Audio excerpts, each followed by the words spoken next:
Halo pemirsa, senang sekali saya Margaret Angelina dalam menemani Anda dalam Rumah Demokrasi edisi 26 Agustus 2015. Hari ini kita akan membahas mengenai Komisi Pemberantasan Korupsi, di mana ketua dari KPK ini selalu berujung masalah. Selalu ada saja alasan para penggerak anti pemberantasan korupsi ini menggunakan seribu akal untuk membunuh karakter dari pemimpinnya sampai dengan menjebloskannya ke dalam penjara. Hingga akhirnya pada saat ini ada tim pansel yang sedang menyeleksi pimpinan untuk KPK yang baru. Hari ini Rumah Demokrasi hari ini akan membahasnya bersama Bapak Muhammad Aras. Halo Pak Aras, apa kabarnya hari ini? Baik, Margaret. Terima kasih atas kesediaannya untuk hadir di studio Binus TV, Pak. Oke. Pak, hari ini kita akan membahas bagaimana ketika kita melihat Komisi Pemberantasan Korupsi yang selalu dipercaya oleh masyarakat untuk memberantas korupsi-korupsi Indonesia, malah beberapa tahun belakangan ini mengalami kekosongan, Pak, di bangku ketuanya. Bagaimana Bapak menanggapi permasalahan ini, Pak? Ya, ini memang fenomena yang terjadi di KPK. Tapi inilah yang memang menjadi tanggung jawab pemerintah. Tidak bisa ada kekosongan jabatan di KPK itu. Kenapa? Karena KPK harus tetap bekerja. Menjalankan misinya, visi dan misinya, yaitu memberantas korupsi di Indonesia. Nah, ketika mengalami kekosongan jabatan di sana, lalu siapa yang akan menggerakkan, yang akan menjalankan visi itu? Betul. Oleh karena itu, saat ini panitia seleksi pansel calon pimpinan KPK, mereka sudah bekerja dan penerimaan pendaftaran calon pimpinan KPK itu sampai hari ini, hari Rabu ya, tanggal 26, itu udah cukup banyak pendaftar dan lolos seleksi itu udah 19 orang kalau nggak salah. Kemudian dari 19 orang itu akan diterima 8 orang. Dari nama-nama 8 orang itu akan diajukan ke Presiden oleh panitia seleksi. Yeah. Kemudian setelah itu Pak Presiden meneruskan ke DPR untuk diuji kepatutan, ya. Nah, inilah yang akan dilakukan oleh pemerintah supaya tidak terjadi kekosongan jabatan di KPK itu. Saya kira itu, Margaret. Tapi kalau Bapak melihat bagaimana Komisi Pemberantasan Korupsi yang dipercaya oleh masyarakat, tapi ketua-ketua sebelumnya selalu ada saja permasalahannya yang ujung-ujungnya selalu berhadapan dengan hukuman pidana. Bagaimana tanggapan Bapak terhadap permasalahan ini, Oke. Kalau saya melihatnya, ketua-ketua KPK atau mantan-mantan ketua KPK yang selama ini bermasalah, kalau menurut saya sebenarnya masalah mereka bukan masalah merugikan negara sebenarnya. Pak Antasari dulu bukan merugikan negara atau korupsi, beliau bukan persoalan korupsi, tapi memang beliau itu kan memberantas korupsi negara ini. Cuman yang menjadi persoalan di tengah-tengah gebrakan beliau yang begitu luar biasa ketika itu menjalankan visi memberantas korupsi di Indonesia, tapi banyak masalah yang mengelilingi beliau itu. Ya, sehingga beliau juga hari ini menjadi bermasalah karena memang persoalan-persoalan yang ada dalam menggerakkan pemberantasan korupsi itu.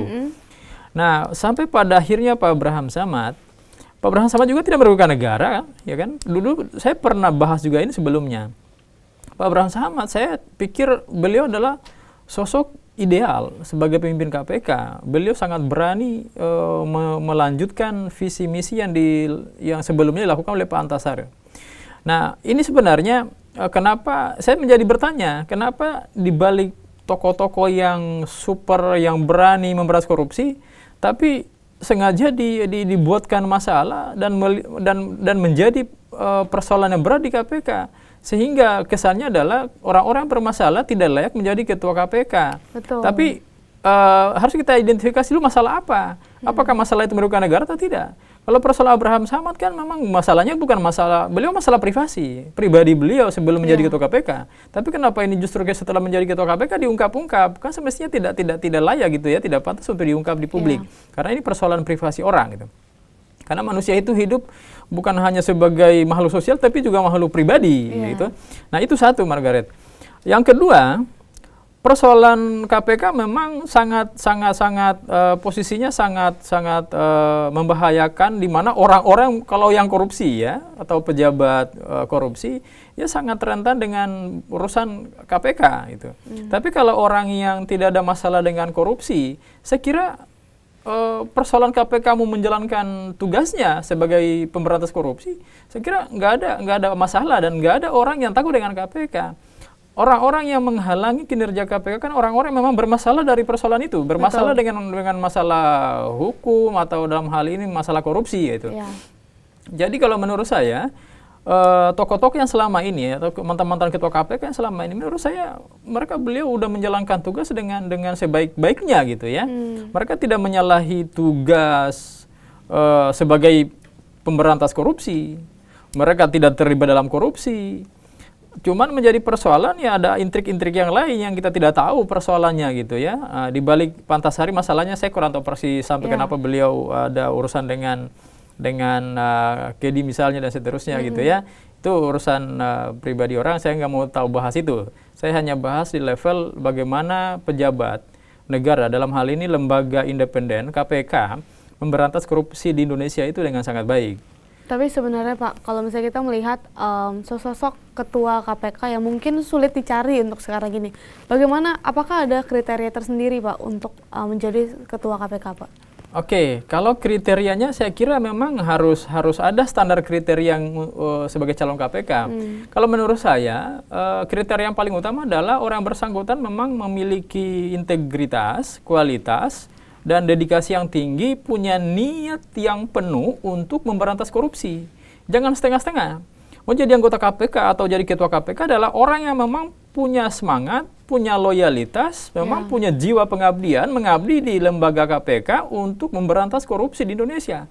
Karena ingat, korupsi itu adalah penyakit sosial. Yang namanya penyakit sosial, kalau diobati tidak cukup. Ya memang harus dicegah, jangan sampai ada penyakit itu. Jadi kalau menurut saya, koruptor itu atau korupsi itu adalah penyakit sosial yang ada di Indonesia. Karena kalau ini tidak disembuhkan, tidak diobati, tidak dicegah, saya kira akan terus menjalar menjadi virus yang kemudian menghambat pembangunan Indonesia, saya kira itu. Tapi di luar kriteria yang harus memiliki integritas, yang harus memiliki mungkin track record yang bersih begitu ya Pak. Yeah. Apakah ada power Pak? Apakah harus ada kekuatan tersendiri agar maaf dikata mungkin tidak digulingkan lagi Pak seperti itu? Kalau berbicara keberanian, kekuatan, saya kira Pak Abraham Samad itu orang yang sangat berani menurut saya. Saya masih ingat kata-kata beliau, kalau tidak berani menjadi ketua KPK, dia kembali ke Makassar. Ya, artinya itu sangat berani dan terbukti ketika menjalankan tugasnya menjadi ketua KPK sangat berani memang. Dan banyak terobosan-terobosan yang dilakukan. Tapi sayang sekali di balik terobosan ini ada masalah yang menurut saya tidak pantas, tidak pantas untuk menjadi konsumsi publik, kemudian tidak menghalangi beliau sebagai anggota ketua KPK, sebagai anggota dan ketua KPK. Gitu. Untuk kita mungkin Rumah Demokrasi hari ini mungkin akan lebih meneliti lebih dalam lagi ya Pak ya. Makanya pemirsa jangan kemana-mana karena Rumah Demokrasi akan segera kembali.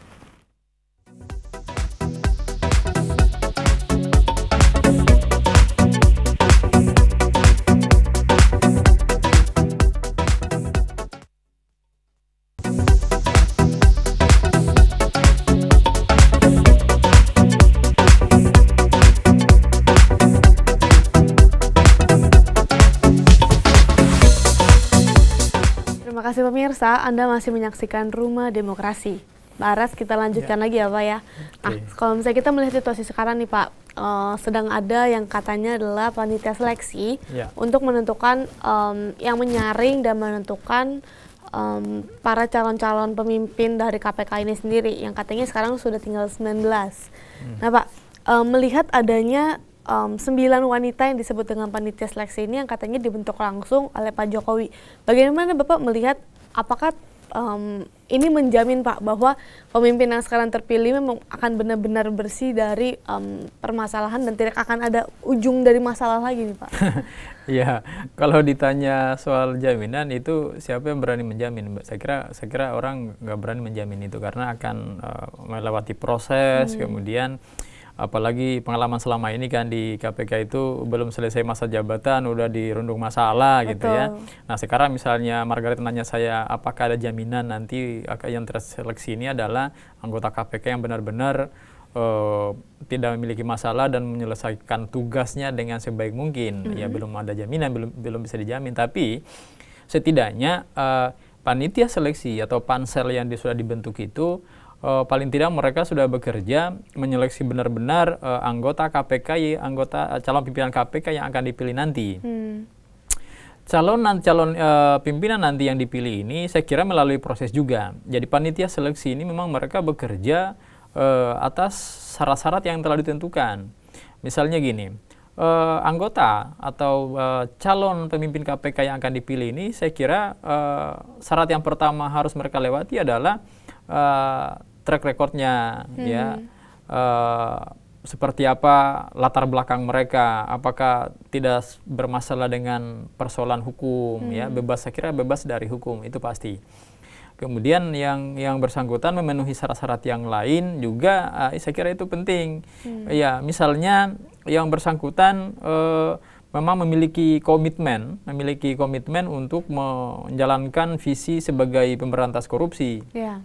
Nah, jangan sampai dikhawatirkan ketika menjadi anggota KPK atau menjadi pimpinan KPK, mereka punya kepentingan politik di sana. Saya kira bukan tempatnya. Kalau meletakkan kepentingan politik di KPK, saya kira bukan tempatnya. Karena KPK itu lembaga independen, lembaga yang memang orientasinya adalah untuk rakyat, gitu ya. Sehingga sekarang kalau misalnya boleh kita urutkan, yang pertama adalah harus dilihat dulu dari track record ya Pak ya. Yeah. Track record menjadi satu poin utama yang memang harus dipenuhi terlebih dahulu, baru yang kedua adalah komitmen. Yeah. Komitmen daripada pemimpin itu. Yeah. Tapi Pak, dari pansel ini, apakah pansel ini juga bekerja sama Pak dengan lembaga-lembaga lain Pak? Iya pasti, mereka bekerja sama dengan Bareskrim Polri ya, karena Bareskrim Polri itu mereka juga menyeleksi, melihat calon-calon ini, jangan sampai mereka bermasalah dengan hukum, jangan sampai juga mungkin pernah korupsi. Yang jelas itu akan dilihat sepak terjang mereka selama ini, seperti apa calon yang bersangkutan. Saya kira Bareskrim akan bekerja maksimal untuk mengungkap calon-calon bersangkutan itu apakah bermasalah atau tidak. Kemudian sebagai bukti apakah calon ini bermasalah atau tidak, saya kira pihak Bareskrim Polri juga harus menyampaikan ke publik supaya publik tahu. Betul. Memang calon yang menjadi pimpinan KPK ini memang benar-benar gak bermasalah. Harus transparan. Iya, transparan. Ya? Jangan sampai di kemudian hari masyarakat juga akan marah ketika tidak disampaikan terlebih dahulu sebelum dipilih, gitu kan. Yeah. Kalau masyarakat dari awal udah tahu bahwa yang bersangkutan tidak ada masalah, tapi nanti mungkin di kemudian hari tiba-tiba ada masalah, saya kira juga Bareskrim tidak bisa cuci tangan, tidak salah karena memang udah jujur, gitu kan. Kalau nanti kemudian hari tiba-tiba mereka bermasalah dalam hal proses tugas mereka ada masalah, tapi bukan persoalan masalah di belakang, latar belakang mereka sebelum jadi ketua KPK atau anggota KPK, saya kira ini menjadi poin penting gitu. Tapi kalau bicara dipilih Pak, sebenarnya siapa yang memang berwenang untuk menentukan baik A adalah pemimpinnya? Seperti itu. Apakah ada votingnya atau ada hak independen dari? Ya, makanya itu melewati tahapan seleksi. Seleksinya dari pertama di presentasi, membuat makalah, sampai akhirnya wawancara, itu dites. Dan yang menentukan lulus atau tidak kan panitia seleksi. Panitia seleksi. Ketua panitia, memang panitia seleksi itu banyakan cewek, perempuan ya, semua ketua panitianya juga perempuan. Ya, mudah-mudahan ini memang pilihan tidak subjektif tapi benar-benar objektif sesuai menjadi kriteria yang dipilih itu gitu. Yeah. Nah, kita harapkan dalam proses pemilihan ini benar-benar kredibel, dipercaya, masyarakat juga bisa menaruh perhatian, bisa menaruh kepercayaan kepada orang-orang yang dipilih ini, kepada panitia seleksi, yang kemudian yang dipilih juga ya benar-benar bersih dari persoalan hukum, kemudian orang yang bersangkutan memenuhi kriteria yang udah distandarkan. Tapi kalau misalnya kita melihat sudah menjadi 19 orang ya Pak sekarang, akan disaring jadi berapa dan apakah memang benar-benar panitia seleksi ini yang benar-benar memiliki hak Atau nanti misalnya tinggal tiga orang ini diberikan namanya kepada Pak Jokowi, lalu diberikan lagi kepada siapa, seperti itu Pak? Jadi gini prosedurnya. Panitia pelaksana, panitia seleksi ya, panitia seleksi atau pansel yang udah dibentuk ini, mereka menyeleksi berdasarkan kriteria-kriteria yang ada atau prosedur yang ada. Dari presentasi, buat kemudian cara sampai diuji presentasi, kemudian diuji pembuatan makalah. Jangan sampai anggota KPK atau ketua KPK tidak tahu buat makalah kan repot. Kemudian sampai pada wawancara gitu ya. Nah, yang menentukan kelulusan ini sesuai yang sudah diatur, saya kira mereka udah punya aturan itu. Tapi hasil dari panitia seleksi ini. Kemudian panitia seleksi ini misalnya yang lulus atau yang diseleksi dari sekian jumlah, misalnya 20 orang atau berapa, 19 orang yang ada misalnya memenuhi syarat, tapi yang lulus misalnya 8 atau 9 orang.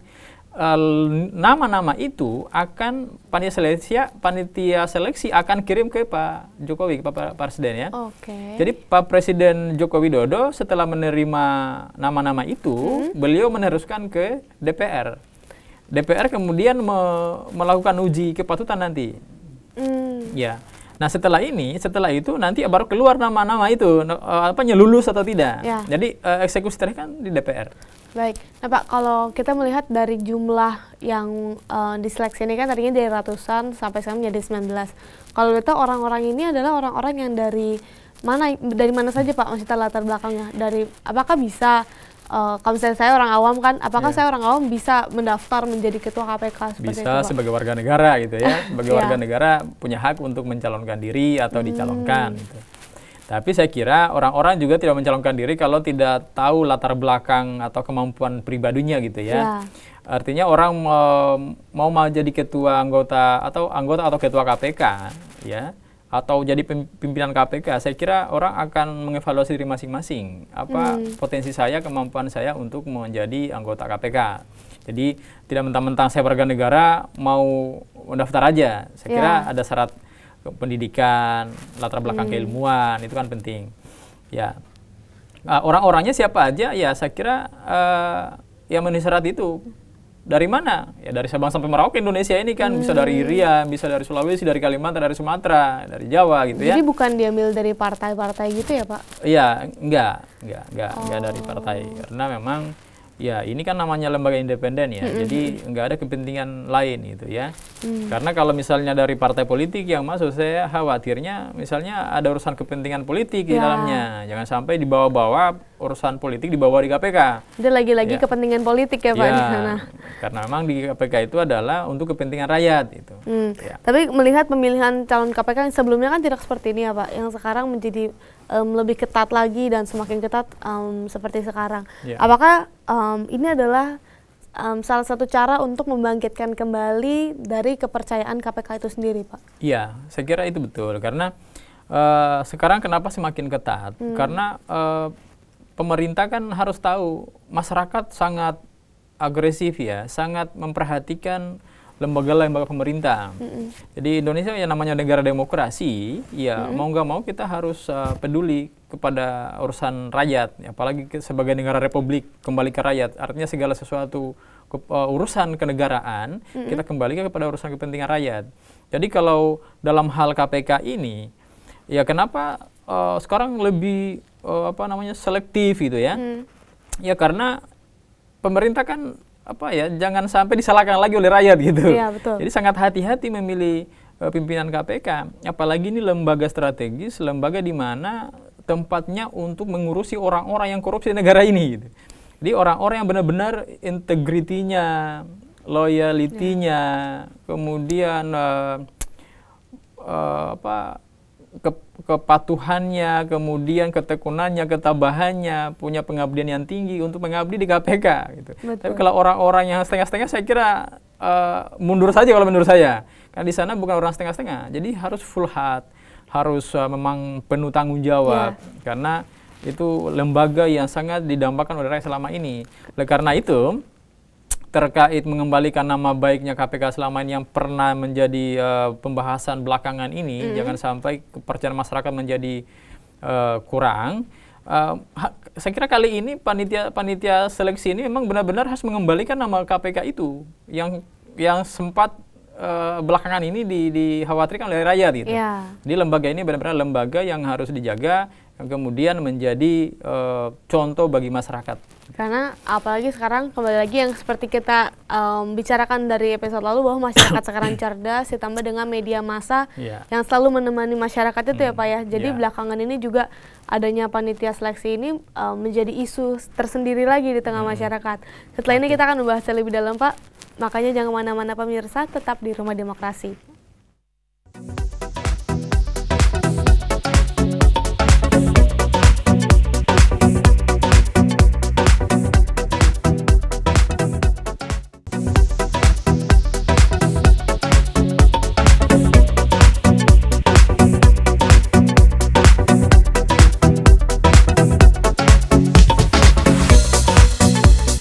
Terima kasih pemirsa, Anda masih menyaksikan Rumah Demokrasi. Pak Aras, kita lanjutkan lagi nih Pak. Kita melihat bagaimana panitia panitia seleksi sekarang sedang menjalankan tugasnya memilih calon pemimpin KPK yang baru. Tapi nih Pak, ada satu kutipan kalimat yang memang dikatakan oleh salah satu perwakilan dari panitia 9 yang isinya adalah berharap siapapun yang sudah terpilih dan dinyatakan bersih rekam jejaknya tidak akan lagi dikriminalkan atau diganggu dengan perkara-perkara lain. Kalau di awal sudah ada indikasi koruptif dan bermasalah, jangan sampai lolos menjadi pimpinan KPK. Dengan pernyataan di atas, apakah secara tidak langsung panitia seleksi ini mengakui juga bahwa saat ini sedang terjadi kriminalisasi terhadap pimpinan KPK, Pak? Iya, saya kira kalau tadi pernyataan jangan sampai calon pimpinan yang diseleksi ini kemudian nanti lulus, kemudian nanti dikriminalisasi lagi, ya jangan sampai, saya kira itu saya setuju, jangan sampai terjadi itu lagi gitu ya. Tapi memang tadi saya sudah katakan bahwa ya yang masuk sebagai pimpinan KPK saya kira memang orang-orang yang bersih dari masalah. Masalah yang dimaksud di sini adalah tersangkut masalah hukum sebelumnya. Saya kira itu memang harus bersih dari itu ya. Kemudian calon pimpinan KPK yang terpilih ini memang bisa membawa KPK lebih baik lagi daripada sebelumnya. Ya, Pak. Nah, tadi kekhawatiran jangan sampai terjadi lagi kriminalisasi terhadap KPK. Saya kira ya tergantung dari rekam jejak dari calon yang terpilih itu. Kalau misalnya rekam jejaknya sebelumnya memang tidak bagus, saya kira akan menjadi masalah di kemudian hari. Orang yang tidak bermasalah diciptakan masalah, apalagi udah punya masalah kan itu. Ya. Orang yang tidak di negara ini kan jago menciptakan masalah. Jangan sampai ya tidak bermasalah, orang yang tidak bermasalah saja dapat dengan mudah diciptakan masalah supaya yang bersangkutan itu lengser gitu ya. Apalagi rekam jejaknya memang sebelumnya sudah punya masalah. Saya kira dengan gampang menggusur itu. Kalau bicara masalah Pak, kita melihat bahwa sebenarnya kalau dari kacamata saya Pak ya, seorang pemimpin itu dikatakan bermasalah ketika dia menjadi salah satu anggota partai, lalu menjadi pemimpin, nanti ada masalah, ada backingan partainya, ada yang lainnya. Apakah ada kemungkinan Pak bahwa pemimpin KPK yang katanya adalah salah satu lembaga independen lagi-lagi akan diisi oleh partai politik, Pak? Orang partai politik gitu. Ya gini, jadi kalau saya secara pandangan pribadi saya, orang yang akan masuk atau diluluskan sebagai calon pimpinan, sebagai pimpinan KPK, saya kira tidak dari partai politik gitu ya. Jadi rekam jejaknya misalnya yang bersangkutan pernah nggak menjadi anggota partai politik gitu ya. Tapi kalau misalnya yang bersangkutan pernah menjadi anggota partai politik, saya kira itu harus digugurkan. Kenapa? Jangan sampai bawa kepentingan partai politik di KPK. Itu. Betul. Walaupun yang bersangkutan mungkin punya komitmen, saya tinggalkan partai saya ketika saya lulus. Tapi kan nggak ada jaminan. Nggak ada jaminan. Siapa yang menjamin itu? Oleh karena itu supaya tidak masalah di kemudian hari, buatlah aturan di mana orang yang pernah berafiliasi di partai politik, saya kira syarat itu diperketat. Jangan sampai orang-orang partai politik masuk di lembaga independen KPK ini. Betul. Karena tadi saya sudah katakan bahwa lembaga independen ini lembaga kepercayaan rakyat yang benar-benar mengurus, memberantas korupsi sesuai visi misinya. Ini yang saya harapkan gitu ya. Saya sebagai warga negara, sebagai bagian dari rakyat, dari masyarakat, saya kira memang berharap penuh panitia seleksi ini benar-benar bekerja sesuai dengan aturan untuk kepentingan rakyat. Kalau yang bersangkutan dipilih memang benar-benar murni sesuai syarat yang sudah ada, jauh dari masalah dan track recordnya tidak ada sama sekali masalah, saya kira layak dan inilah orang-orang yang akan menyelamatkan KPK gitu. Karena KPK dianggap sebagai lembaga yang dipercaya ya Pak ya untuk masyarakatnya. Ya. Tapi kalau kita menelisik sedikit mengenai latar belakang dari terbentuknya KPK ini sendiri Pak. Sebenarnya dulu ini kan KPK dibentuk berdasarkan karena Polri dan Kejaksaan Agung yang memang dianggap kurang maksimal menyelesaikan permasalahan-permasalahan yang ada di pemerintahan ataupun yang di masyarakat. Lalu terbentuklah KPK. Tapi kalau kita sekarang melihatnya nih Pak, bahwa KPK ini berdiri selalu mengambil datanya juga dari Polri dan Kejaksaan Agung. Dan juga belakangan ini yang tercatat ada permasalahan baik di keuangannya, itu juga ada dari Polri dan Kejaksaan Agung Pak. Bagaimana Bapak menanggapi hal ini dan apakah kalau misalnya kita melihat kondisi sekarang dengan terbentuknya KPK, Polri dan Kejaksaan Agung sudah menjadi lebih baik Pak? Atau tidak ada perubahan atau justru semakin tidak terlihat kinerjanya? Oke, KPK itu lembaga perpanjangan tangan dari Polri dan Kejaksaan Agung. Ya. Sebenarnya KPK ini anak dari Polri sebenarnya. Artinya KPK didirikan, lembaganya didirikan untuk membantu kepolisian mengurus persoalan korupsi. Jadi benar-benar hanya urusan korupsi itu ya. Kalau Polri itu kan dan Kejaksaan kan banyak urusannya itu ya, banyak urusan masalah hukum di negara ini. Gitu. KPK itu diciptakan untuk mengurus yang hanya satu saja, urusan korupsi. Gitu. Urusan korupsi akan diselesaikan oleh lembaga korupsi ini, lembaga pemberantasan korupsi ini. Oleh karena itu, sebenarnya 3 lembaga ini karena sudah ada KPK, bertiga harus sinergi gitu ya. Harus tercipta sinergi antara Kejaksaan Agung, Polri dan KPK. Karena walaupun bagaimana KPK ini terbentuk karena mereka gitu ya. Karena kedua lembaga yang wibawa hukumnya dijamin gitu. Betul. Ya. Negara ini kan negara hukum. Jadi lembaga-lembaga ini lembaga penegak hukum ya, memang harus benar-benar menjadi contoh bagi masyarakat. Tadi pertanyaannya apakah lebih baik setelah ada lembaga KPK? Saya kira jawabannya memang gampang-gampang susah ya. Saya akan jawab, kalau menurut saya yang selama ini saya lihat fenomena memang ada perubahan. Tapi perubahan itu sering dengan persoalan-persoalan yang muncul. Misalnya Ketua KPK pertama udah melakukan tugasnya dengan baik. Kemudian Ketua KPK berikutnya lagi, termasuk yang terakhir adalah Pak Abraham Samad, saya kira kalau menurut saya pribadi itu bagus, udah bagus, sudah berani luar biasa mengungkap persoalan korupsi. Tapi lagi-lagi memang diciptakan masalah itu supaya yang bersangkutan lengser dari itu. Jadi kalau udah dilihat bagus kerjanya, benar-benar serius memberantas korupsi, nah muncul lagi masalah. Jadi kalau yang terjadi belakangan ini, pertikaian, konflik antara KPK dengan Polri, saya pikir ini bukan contoh yang baik bagi masyarakat. Betul. Karena masyarakat tahunya kalau KPK ini kan lembaga perpanjangan tangan dari Polri, bahkan anak dari Polri. Tapi kenapa justru anak dan bapak, anak dan orang tua menjadi berantem di kemudian hari? Betul. Apakah lembaga yang diciptakan untuk berantem? Kan nggak mungkin. Bukan itu saya kira tujuannya. Oleh karena itu menurut saya ada KPK ini yang menjadi lembaga independen yang membantu Polri dalam hal mengurus korupsi. Saya kira berikanlah kepercayaan kepada KPK untuk menyelesaikan, untuk mengungkap hal-hal yang tersembunyi di balik yang tampak selama ini. Kita yang tampak kita lihat apa adanya dengan baik-baik, tapi ternyata di balik itu sangat buruk. Baik Pak, ya. Tapi kalau kita melihat kembali pada posisi di mana KPK ini adalah buatan atau bentukan dari Polri ini sendiri. Kalau saya memberikan satu pertanyaan saja Pak, apakah dengan adanya KPK ini Polri terbantu Pak? Dalam artian teorinya seperti itu, ya. Apakah dalam realitanya juga seperti itu Pak? Iya. Sebenarnya sangat terbantu. Kenapa sangat terbantu? Karena tugasnya Polri yang tadinya juga mengurus memberantas korupsi, tapi diambil alih oleh lembaga KPK yang sudah dibentuk itu. Karena itu Polri sangat terbantukan, sangat terbantu dengan adanya lembaga KPK. Tapi yang menjadi persoalan di masyarakat, pertanyaan besar bagi masyarakat. Ya. Kalau terbantukan, tapi kenapa justru mereka berantem kan? Nah, persoalan pertikaian inilah yang disebut dengan konflik kepentingan itu. Konflik kepentingan inilah yang tidak dipahami oleh masyarakat. Saya kira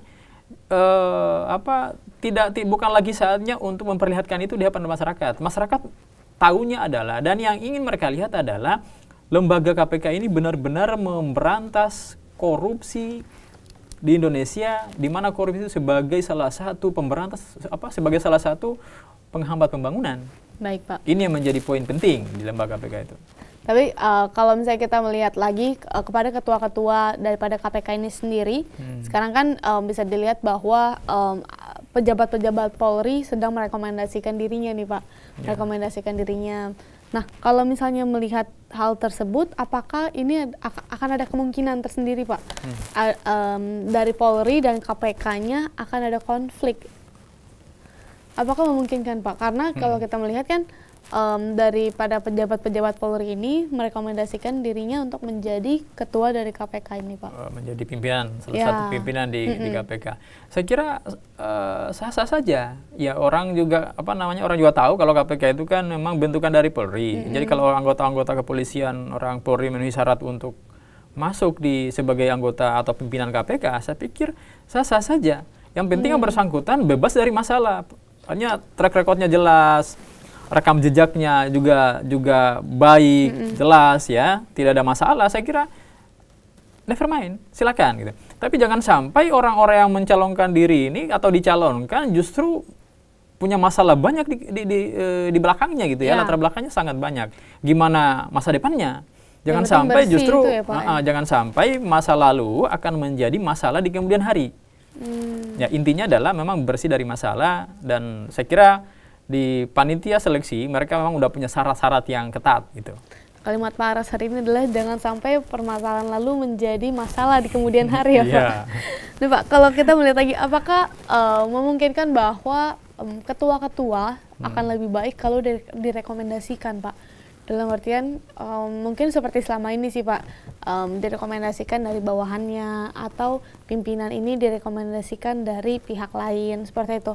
Atau memang untuk kedepannya harus ada panitia-panitia seleksi seperti ini? Ya kalau panitia seleksi memang itu penting. Siapa yang bekerja dalam hal pemilihan kalau tidak ada panitia seleksi? Saya kira penting panitia seleksi dan mereka bekerja maksimal.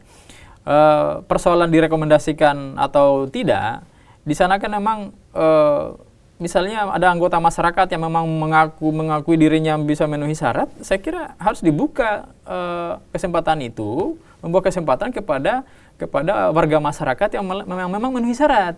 Jangan karena mau nunggu atau harus ada rekomendasi dari si A, si B, si C, ya, itu juga penting. Tapi jangan sampai membatasi orang-orang yang qualified, orang-orang yang berkualitas hebat, tapi tidak mendapatkan rekomendasi. Ini menjadi masalah. Saya kira menurut saya hukum itu dibuat syarat dibuat longgar untuk menciptakan hasil yang maksimal. Harus fleksibel ya, Pak ya? Ya, fleksibilitinya harus ada, dan memang longgar tapi ketat gitu.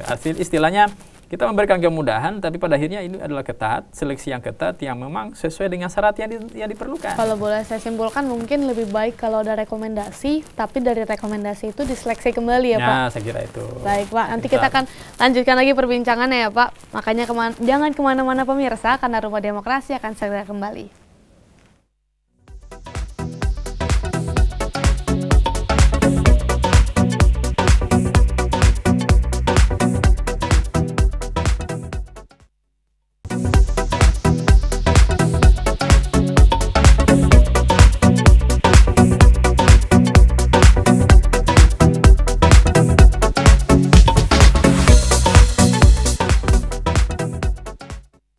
Pemirsa, terima kasih karena Anda masih menyaksikan Rumah Demokrasi.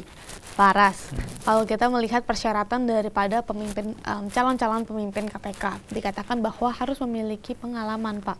Ya. Apakah hal ini benar-benar harus dijadikan salah satu syarat, Pak? Karena kan kita melihat banyak sekarang masyarakat yang mereka merasa sanggup, tapi mereka belum punya pengalaman seperti itu. Lalu yang kedua, Pak, langsung aja. Ya. Kalau kita melihat sekarang juga banyak yang direkomendasikannya itu adalah misalnya dari lembaga ini, kita katakan lembaga Polri, dari sana ada merekomendasikannya menjadi calon pemimpin KPK. Apakah tidak sebaiknya kalau yang direkomendasikan ini disuruh menjadi pemimpin lembaga itu dulu, supaya lembaga itu juga menjadi lebih baik, Pak. Bagaimana tanggapan Bapak? Oke, saya jawab pertama dulu ya. Tadi pertanyaannya gimana dengan pengalaman? Saya kira pengalaman penting ya.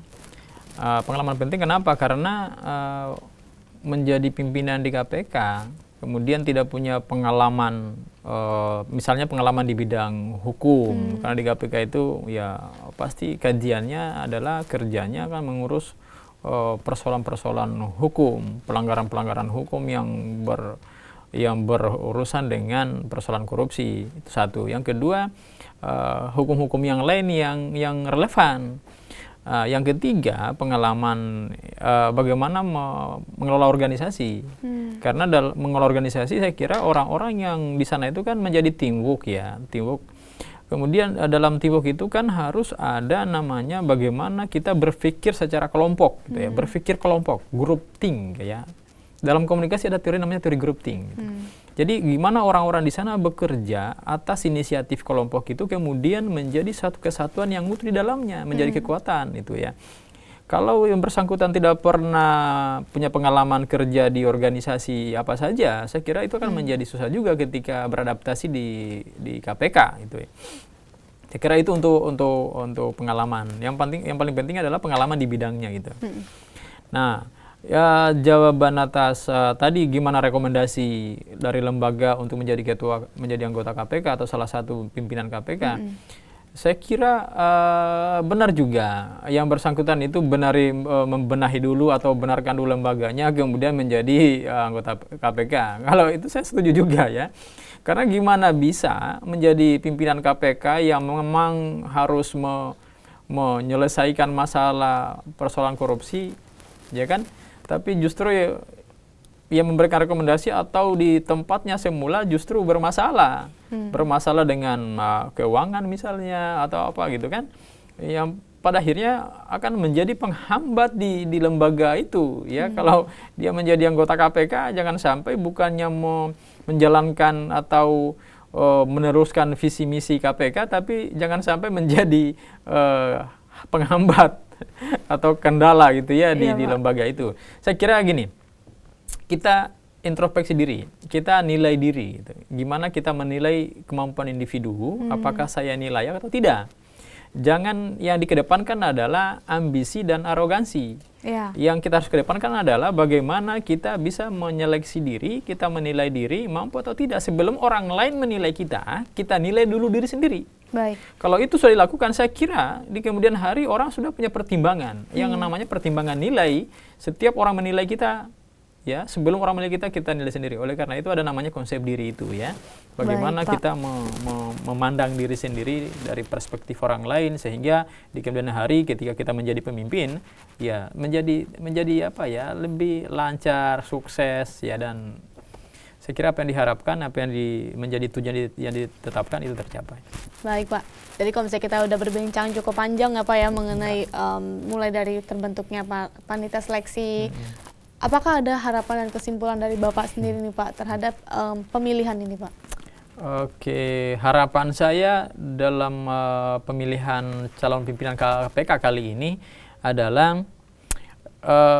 yang terpilih adalah orang-orang yang memiliki integriti yang tinggi, memiliki personality yang tinggi, memiliki loyalitas yang tinggi, kemudian orang-orang yang punya niat penuh untuk mengabdi di KPK.